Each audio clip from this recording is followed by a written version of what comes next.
Morning SS family, welcome back to the channel. আজকে একদম ready হয়ে গাড়িতে উঠে ব্লগটা স্টার্ট করছি। তো আজকে ডেস্টিনেশন তারকেশ্বর মন্দিরে পুজো দেওয়া। তো আজকে আমরা সকালবেলা আগে উঠে দেখে নিলাম যে ওয়েদারের কি কন্ডিশন। কালকের মতন অতটা বাজে ছিল না, আমাদের ওইদিকে তো বৃষ্টিও হচ্ছিল না, বাট এখন এদিকে বেরিয়ে দেখছি যত ওইদিকে এগোচ্ছি বৃষ্টি তত বাড়ছে। বাট ঠিক আছে, একবার বাবার নাম নিয়ে বেরিয়েছি, আশা করছি সবকিছু ভালো ভালোই হবে।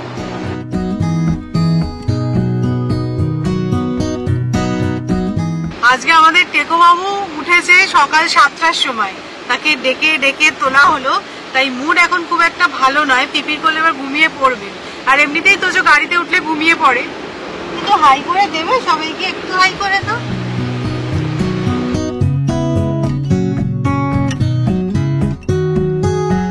কালকে হয়তো কালকে জল ঢালবে। সত্যি কথা, বাড়ি থেকে যখন বেরিয়েছিলাম এই পরিস্থিতিতে পড়বো কখনোই ভাবিনি। হ্যাঁ, আকাশটা মেঘলা ছিল ঠিক কথা, বাট বরানগরে বৃষ্টি হচ্ছিল না। বাট এখন লাস্ট আধ ঘন্টা ধরে তুমুল বৃষ্টি, মানে সামনে জাস্ট কিছু দেখা যাচ্ছে না। তো আমি ডিসাইড করলাম সিঙ্গুর অব্দি যাবো। সিঙ্গুর থেকে অ্যাকচুয়ালি বাঁ দিকে দেখতে হয়, তারপরে কি খানিকক্ষণ ওয়েট করে তারপর ডিসাইড করবো আগে যাবো নাকি ব্যাক করবো। মানে ওয়েদারের অবস্থা খুব খারাপ। কালকে নিউজেও আমি শুনছিলাম যে আজ থেকে কমতে পারে, ঝাড়খণ্ডের দিকে চলে যাবে ডিপ্রেশনটা, বাট এটা হবে এক্সপেক্ট করিনি। তো আমরা এই সিঙ্গুর থেকে বাদিকে বেঁকলাম, অনেকেই দেখছি বাঁকে করে জল নিয়ে বাবার কাছে যাচ্ছে। তো আমরা এখনো অবধি ডিসাইড করলাম যে না, আমরা যাব, যখন বেরিয়েছি একবার বাবার নাম নিয়ে যাই, পৌঁছাই, তারপরে দেখা যাবে কি হয়। আশা করছি পুজো দিতে পারবো। বৃষ্টিটা একটু ধরেছে, মানে তখন যতটা বৃষ্টি হচ্ছিল না, এখন দেখছি অতটা আর হচ্ছে না। হ্যাঁ, আকাশের কন্ডিশন তো খুবই খারাপ। দেখো, বর্ষাকালে এরকম বৃষ্টি তো হয়ই। ঠিক আছে, দেখি এগিয়ে যাই। দিদিও বলছে এত দূর যখন এসেছি যাব, দেখা যাক বাবা কি করে। কাল থেকে আমরা ঠিক করেছি যাব যাব, কালকে হয়নি, ঠিক আছে মেনে নিয়েছি। আজকে বেরিয়ে হ্যাঁ, আজকে যেতেই হবে।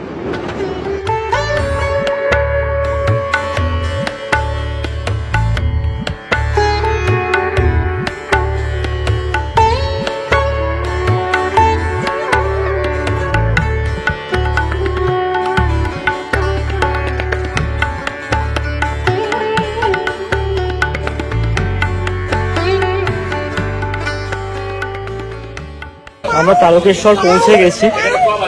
তো আজকে হচ্ছে গিয়ে লাস্ট, যেদিনকে বাবার শিলা দর্শন করে পুজো দেওয়া যায়, তারপরে বন্ধ হয়ে যাবে কাল থেকে অ্যাকচুয়ালি। তো যে কোথায় এসছো? না না, রাস্তায় কি যে বৃষ্টি পেয়েছি সে আর কি বলবো তোমাদের। তো এখানে আসার সাথে সাথে কেমন যেন বৃষ্টিটা কমে গেল, আর আমরা খুব সুন্দর জায়গায় পার্কিংও পেয়ে গেছি। 3 নম্বর গেট দিয়ে আমরা মন্দিরের ভেতরে ঢুকলাম। তো আজকে মেনলি এসেছি কিন্তু তোজোর নামে পুজো দিতে। তো আমাদের বাড়ির নিয়ম, তারকেশ্বর মন্দিরে এসে বাবা তারকনাথের কাছে চুলটা অর্পণ করতে হয়। তো সেটাই একটা বড় কাজ বলতে পারো। তো আমরা তো পুজো দেওয়ার জন্য যে ডালা সেটা নিয়ে নিয়েছি, এবার বাবার মাথায় ঢালার জন্য এখান থেকে জল নিয়ে নিলাম। তো মন্দির 11টার সময় খুলবে, আর তখন নিজে হাতে কিন্তু জল ঢালা যায়। তো এখানে আমরা এসেছি দুধ পুকুরে, এখানে পাটা ধুয়ে সবাই মন্দিরের ভেতর প্রবেশ করে। অনেকে আবার এখানে স্নান সেরে বাবার মাথায় জল ঢালে। একটা কথা আছে জানো তো, যেটা তুমি মন থেকে চাইবে আর একদম শুদ্ধ মনে চাইবে সেটা কিন্তু সত্যিই হয়। আর আজকে ওয়েদারটা সেটারই প্রমাণ দিচ্ছে। কি যে চেয়েছিলাম যে যেন ভালোভাবে এই কাজটা সম্পন্ন করতে পারি, সত্যি কিন্তু আমাদের কথা শুনেছেন বাবা।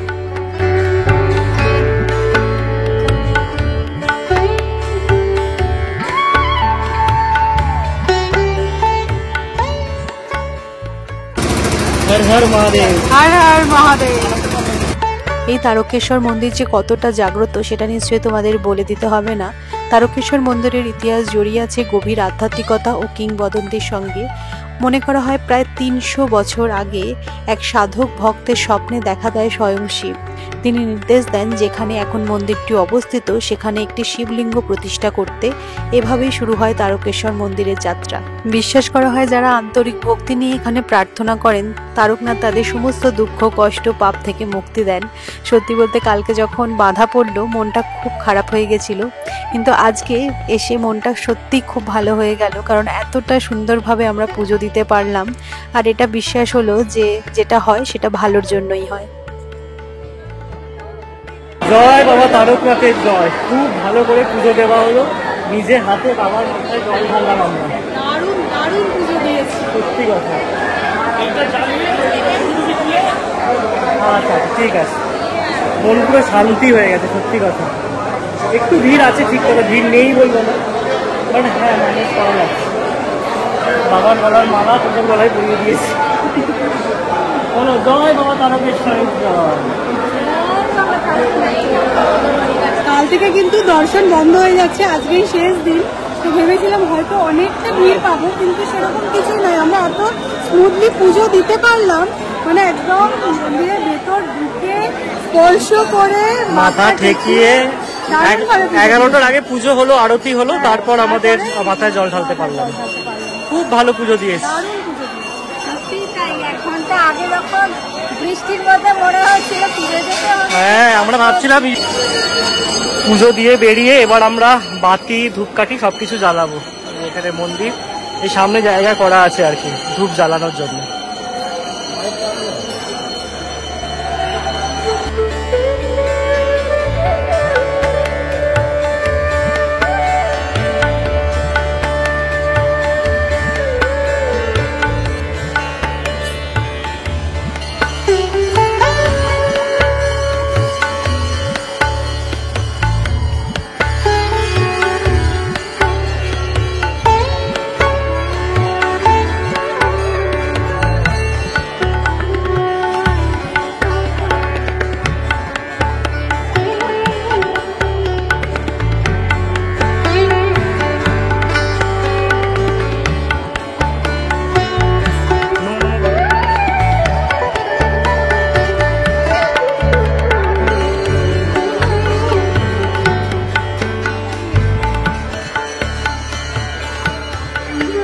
তো আমরা আজকে তো খুব সুন্দরভাবে পুজো দিলাম। তো আমাদের 3 নম্বর গেটে ধারের এই দোকানটা আছে অভিজিৎ মোদকে, তো আমি নাম্বারটা দিয়ে দিচ্ছি। পুজো দেওয়ালেন আমাদেরকে, খুব ভালো লেগেছে। নাম্বারটা মেনশন করে দেবো, তোমরা যারা তারকেশ্বর আসছো অবশ্যই কিন্তু এখানে আসতে পারো।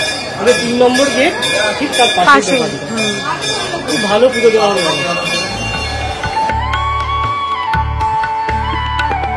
বিয়ের পর জানো তো মামনি বাবার খুব ইচ্ছা ছিল আমি আর সৌরভ এসে তারকেশ্বর মন্দিরে পুজো দিই। সেবারে আমরা প্রত্যেকে এসেছিলাম, এটা বিশেষ কারণে আমি পুজো দিতে পারিনি।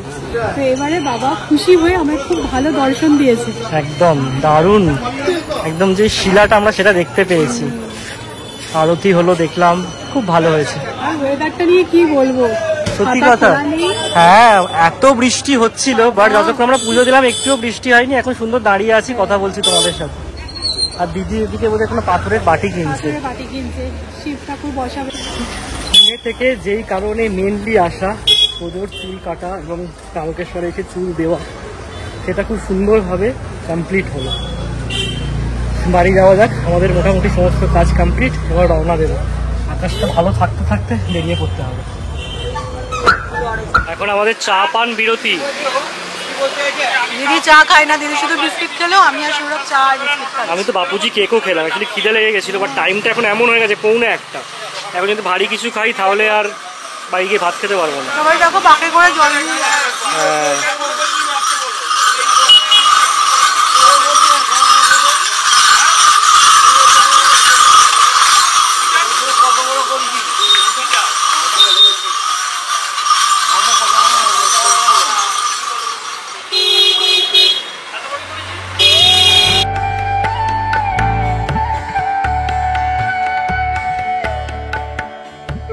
জাস্ট আমাদের লাঞ্চ করা, এই জাস্ট আমাদের লাঞ্চ কমপ্লিট হলো। এখন বেজে গেছে প্রায় 3:30। তো নিচে এতক্ষণ বসে একটু মামনির সাথে গল্প করছিলাম। সত্যি বলছি মন থেকে, ভাগ্যিস কালকে যাওয়া হয়নি, গেলে হয়তো কালকে এত ভালো পুজো দিতে পারতাম না। জানি না কী কারণে, হয়তো এতটা বৃষ্টি হয়েছে বলে খুব একটা ভিড়ই ছিল না। আর মানে যাওয়ার থেকে জানো তো, মানে একজন হঠাৎ করে চলে আসলেন, সুন্দর করে আমাদের গাড়িটা পার্ক হয়ে গেল, তারপরে একদম গেটের সামনেই এই দোকানটায় ওনারা নিয়ে গেলেন। আমরা বললাম ঠিক আছে তাহলে আর এদিক ওদিক করবো না, তাহলে ওনাদের থ্রু দিয়েই আমরা পুজোটা দিয়ে নিই। কোনো টাকা পয়সা নিয়ে যে ঝামেলা করা সেরকমটা নয়, খুব ভালো স্মুথলি এত সুন্দর পুজো দিয়েছি, মন পুরো ভরে গেছে। তো যাই হোক, তোমরাও সবাই বলেছিলে, তোমাদের জন্যই এটা পসিবল হলো, কেননা আমরা তো জানতাম না যে কাল থেকে মন্দির বন্ধ হয়ে যাচ্ছে। তো যাই হোক, যা হয়েছে সব ভালো হয়েছে। আর একটা কথা না বললেই নয়, কালকে আমরা যে যাচ্ছিলাম, আমরা তো মানডে ভেজ খাই না, বাট দেখবে যে কোনো শিবের যদি তুমি উপোস করো না, তো সংযমটা হচ্ছে মেন। আমাদের অতটা মাথায় ছিল না, আমরা জানি যাবো পুজো দিয়ে চলে আসবো, কিন্তু ফর্চুনেটলি কালকে যেহেতু মঙ্গলবার ছিল, আমাদের পুরো ভেজ ছিল, তো কালকে কিন্তু পুরোপুরি সংযম করেছি আমরা, আর আজকে গিয়ে পুজো দিয়েছি।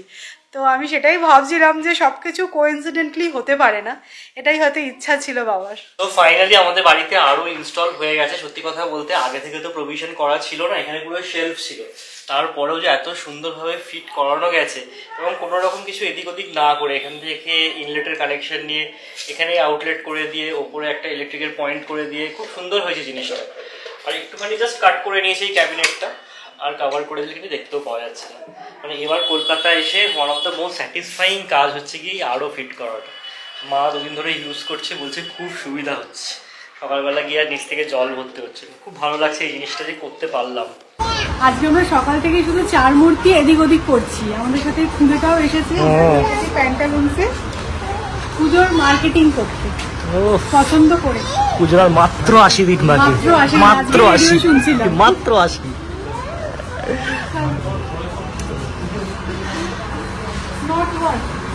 না ভাল লাগছে না এতটা।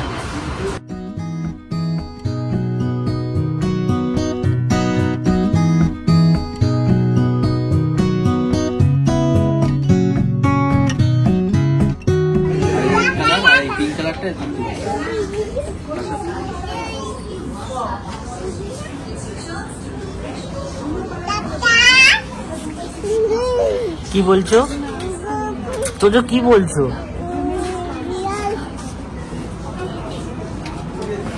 তুমি মাকে একটা পছন্দ করে দাও।